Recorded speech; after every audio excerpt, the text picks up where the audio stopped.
Hey, what's up, guys?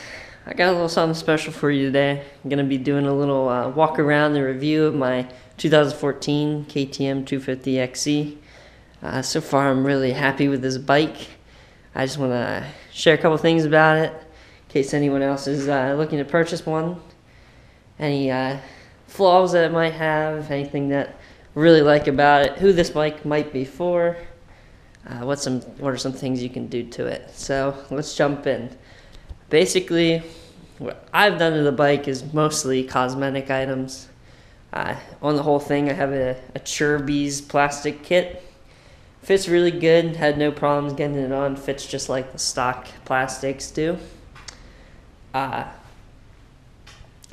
graphics are Ride PG. Really a big fan of those graphics. I really like them, think they look good on the bike. Got some orange spoke seams on here, they're pretty dirty though. Bike needs a little bit of a bath. Another Churbies aftermarket plastic item. Kind of the frame guard kind of has some built-in grip to it. Pretty much one of the big performance parts I have on the bike is a power core, FMF, power core 2, and FMF fatty pipe. Here I have a Moose E-line carbon fiber protection plate on there.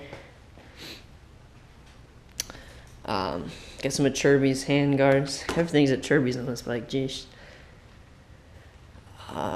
Down here we got some they're Turner aftermarket foot pegs, extra wide. These little bolts in here, you can replace those, so get some more grip on there. Used to have a I believe it was a Torque 1 shift lever, but that broke, so not too happy about that. On this side we have a Torque 1 brake lever. It's got extra grip on there. It's pretty good. Strong, durable. Some aftermarket grips. Grip donuts, these things, I love those little things. Let's see, what's this? A little fly on there, a little bling. Little fly breather tube on there.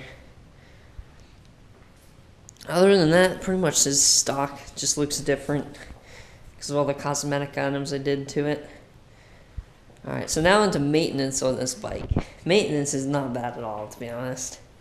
A lot of guys complain they have to put oil in their fuel, but I'd rather be doing that than be doing valves on a 4-stroke like this bike over here. It's a nightmare. Valves are, ugh. And they still don't work after you fix them. Bike still takes like 5 tries on a Kickstarter just to get the thing started. Over here, you don't have to worry about that. One kick start, and it's pretty much good to go. And you got electric start on here. KTM, they really outdid themselves with some of the parts they put on this bike. Electric start.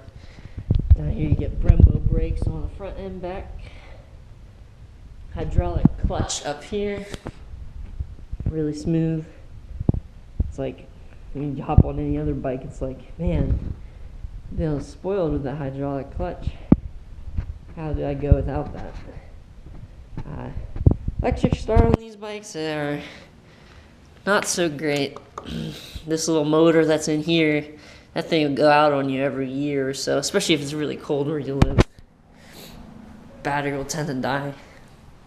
I have to put a new battery in my bike very soon. So you can see electric starts right here. Doesn't work. But yeah, back to maintenance. Just throw some oil in your gas, put the gas in the bike, and you're pretty much ready to go. A couple other things. Have to put a new piston head in it, probably every 50 or so hours. Another big thing on these bikes are the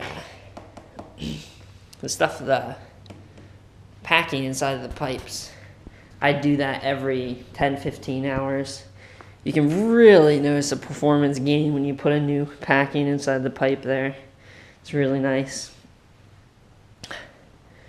A couple things I really like about the bike is it looks good, of course, I think. especially after what I've done all to it. I hope it will look good. It's really, the XC line is just good all around bike, to be honest. Whatever you're gonna do, if you wanted to take this thing to motocross track, you could. You wanted to do tight single track, or you doing like flat open riding. Honestly, this thing shines in just about every area. I think it's the perfect all-around bike. Whereas when you buy their SX line or their XCW line, they're pretty much fine-tuned to a specific category, like single-track riding or motocross.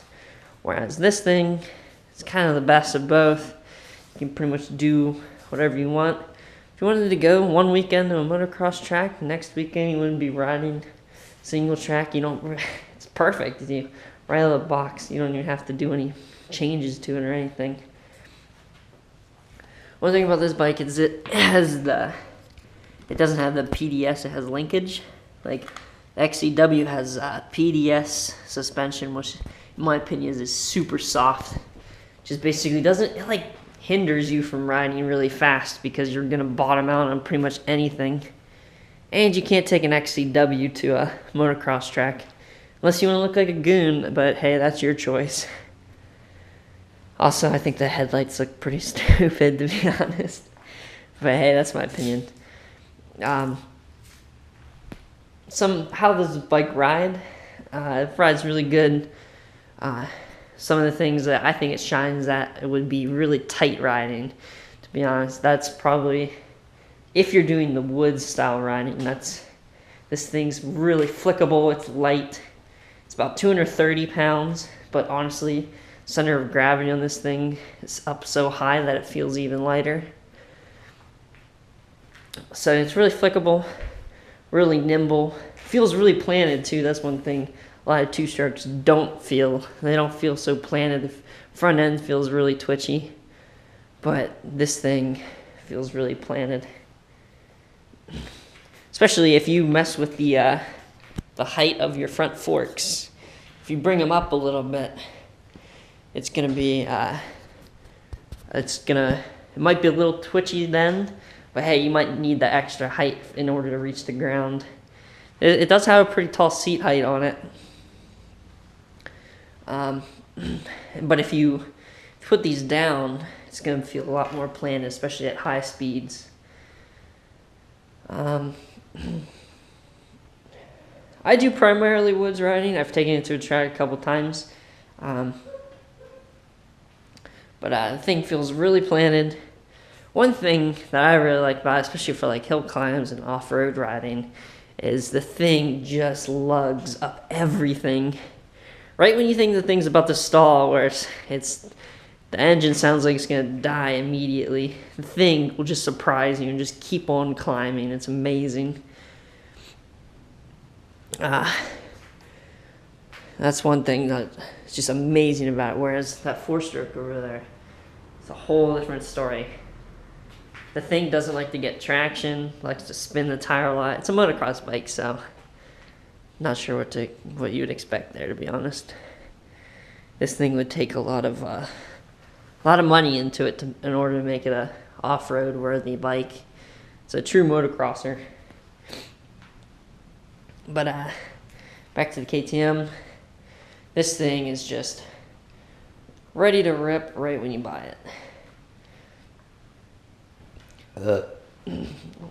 Another thing I didn't mention was the stomp grip seat over here. Really recommend it. Probably one of my favorite things I bought for the bike. Really keeps your butt on the seat, keeps you feel really planted.